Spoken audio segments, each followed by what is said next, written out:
ក្រមភេទចំសាយព្រៃបានមកដល់ទឹកដីស្រុកគៀនស្វាយម្ដងបងប្អូនហើយទឹកដីនេះគឺនៅក្នុងវត្តពុទ្ធមណ្ឌលកម្ពុជារបស់យើងនៅក្នុងវត្តពុទ្ធមណ្ឌលទីសោតក៏មានសួនឫស្សីហើយបងប្អូនឃើញចាក់ស្ដែងនៅក្រោយខ្នងខ្ញុំណាគេហៅថាប្រភេទសួនឫស្សីបង្អោងគឺវាមានសភាពស្រស់ស្អាតបងប្អូនដោយសារដុះទូលមកអញ្ចឹងបងប្អូន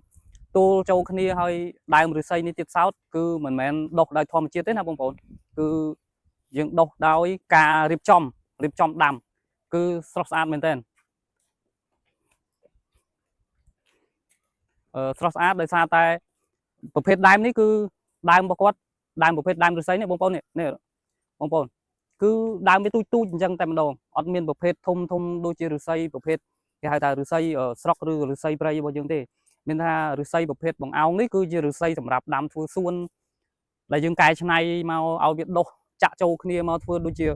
រង្វង់មូលស្អាតមែនទែនរូបដូចជារូបបេះដូងអញ្ចឹងបងប្អូនហើយប្រភេទដើមឫស្សីនេះខ្ញុំសួរលោកយាយដែលគាត់បានបោះសម្អាតនៅទីនេះគឺមិនក្រោមពី20ឆ្នាំទេដោយការរៀបចំដាំមកបងប្អូន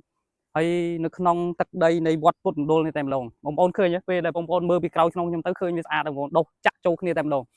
ប៉ុន្តែបងប្អូនមួយចំនួនធំស្គាល់ខ្លះបងប្អូនចំនួនតូចទេគាត់ទៅស្គាល់ដោយសារវត្តពុទ្ធមណ្ឌលនេះគឺស្ថិតនៅក្នុងទឹកដីស្រុកគៀនស្វាយហើយវត្តនេះគឺមានទីធ្លាធំមែនទែនមិនត្រឹមតែប៉ុណ្្នឹងគឺមានសួនអូសៀនគេហៅថាអូសៀនឫស្សីនេះទៀតបងប្អូនហើយហេតុអីបានជាគេហៅថាឫស្សីបង្អោងដោយសារតែចាស់យើងពីមុនឬក៏បងប្អូនចាស់ឬក៏បងប្អូនអ្នកឡើងថ្នោតគាត់កាប់ឫស្សីហ្នឹងទៅធ្វើបង្អោងដើម្បីឡើងថ្នោតដូច្នេះហើយគេប្រើឈ្មោះថាឫស្សីបង្អោងអញ្ចឹងទៅបងប្អូនដោយសារតែនេះជាប្រភេទបង្អោងដែលយើងឡើងថ្នោតបងប្អូនហើយបងប្អូនឃើញនៅទីតាំងបែបនេះបងប្អូនអាចមកគេហៅថាកំសាន្តលេងពេលសៅរ៍អាទិត្យឬក៏ចុងសប្តាហ៍អញ្ចឹងទៅគឺមានន័យថាវាស្អាតបងប្អូនមិនត្រឹមតែស្អាតទេគឺវាមានភាពស្ងប់ស្ងាត់យើងអាចមកកំសាន្តលេងសម្រាប់ពេលចុងសប្តាហ៍ឬក៏សៅរ៍អាទិត្យអីចឹងបងប្អូនហ្នឹងហើយបងប្អូនឃើញហើយនៅពីក្រោយខ្នងខ្ញុំមើលអញ្ចឹងទៅបងប្អូនដឹងហើយឃើញវាដូចជាដុះស្រោងមកស្អាតមែនតើនេះរដូវនេះគេហៅថារដូវជំរុះស្លឹកផងបើសិនជាមកចំរដូវវស្សាដែលស្លឹកវាពុះពេញទៅដោយស្លឹកគឺខៀវស្រស់ស្អាតជាងនឹងទៀតបងប្អូនហើយបងប្អូនអាចមកកំសាន្តលេងបានវត្តនេះគេហៅថាវត្តពុទ្ធមណ្ឌល